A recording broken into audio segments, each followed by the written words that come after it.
Hi there and welcome back to the training videos for creating your own classroom website powered by Weebly.com. Just as a review, I'm going to start off at the website's homepage where we first started to create our website.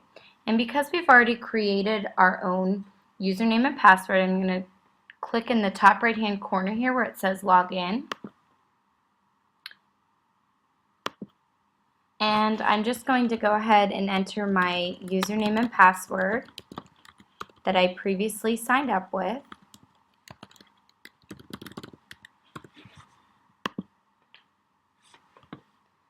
And once you log in, it'll take you to the page that has all of your sites. And here you can see I have a variety of websites that I've created for various reasons for personal and professional use. And the Weebly website will actually let you create up to 10 websites before you are charged. So for training purposes, I'm just going to go ahead and click on Edit to edit my sample website for you today. And when you log into this website here, you can see that this is the original format that we originally chose when I picked the theme. And I have made no changes to this website whatsoever.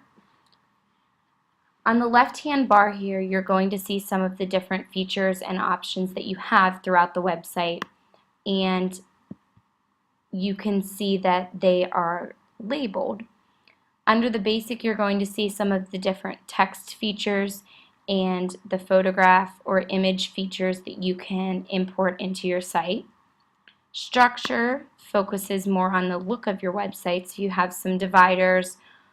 You can split your page into columns, add buttons to click forward and backward to different pages, which we'll discuss in the next video. Any box that has a star here, you can see in the left-hand corner, is going to be a feature that is available for paid customers only.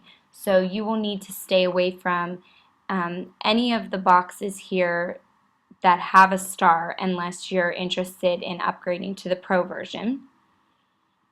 Media focuses more on some of the videos, the audio. You can import YouTube videos, files, or documents. Commerce is more for people that are using the website for sales purposes. And then we just have a variety of different features where you can import some embed codes. You can do a poll, survey, or some various different things here. Today's video, I want to just start off basic and talk about some of the different text features where you can change the font, the size, and the color of some of your different headings. If I hover over here where it says My Site, you can actually click and just start typing. I talked about in the last video that Weebly is a wonderful site because it's just a click and go website. So what you see, you can edit anything just by clicking. I can leave my text as is. You can see I can, when I hover over the text, I can turn it off where it wouldn't be there at all.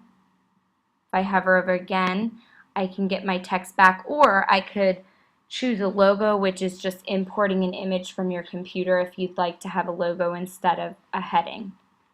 So I'm going to stick with Welcome to Second Grade, and I think I'd like to change the font.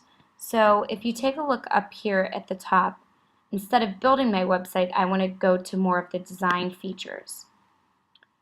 If I click on the design button here, you'll see that I can actually change the whole theme of my entire website, which I had told you before. You don't ever have to stick with a theme. It's very easy to go ahead and select something different if you'd like, change colors, styles. I'm actually going to keep my website because I really like it, but I do want to change the font of my title. So I'm going to click on Change Font.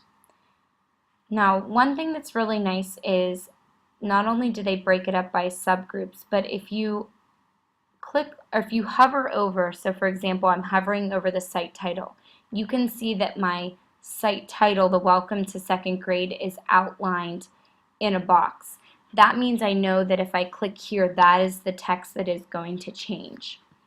If I bump down to Navigation menu, you can see that my buttons to my different pages, Home, About, and Contact, are also outlined. That means if I were to change the text these buttons would be changing. So I'm just going to start out with the title. If I click here, you'll notice that the text is the default text that it originally comes with, the theme. If I clicked here, I can go ahead and change.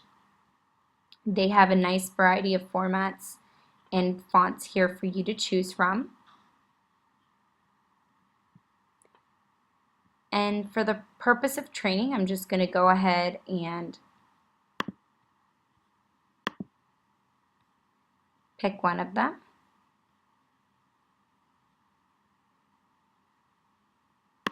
Okay. So I chose my font here, and if you'd like to make it larger, you can press the plus button, and that will enlarge your heading. The minus will shrink it, so you can find the size that best suits your taste.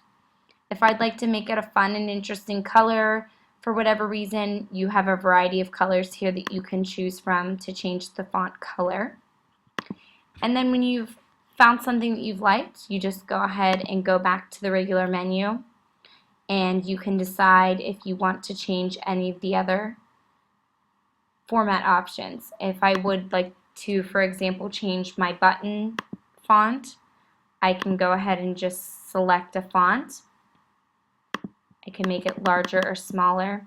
And you notice I made it a little bit too large. I don't like that because it changed the format of my heading. So I'm going to go back to the reset button here, and that's going to take me back to the original font of the theme.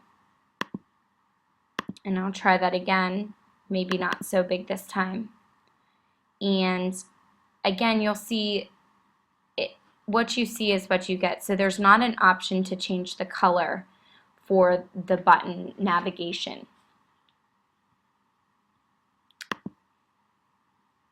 And that's all. If I want to go back to the build, that'll take me just back to the buttons that we spoke about before. Design is going to take me to changing the fonts for the different pieces of my website. Thank you very much, and I will see you next time.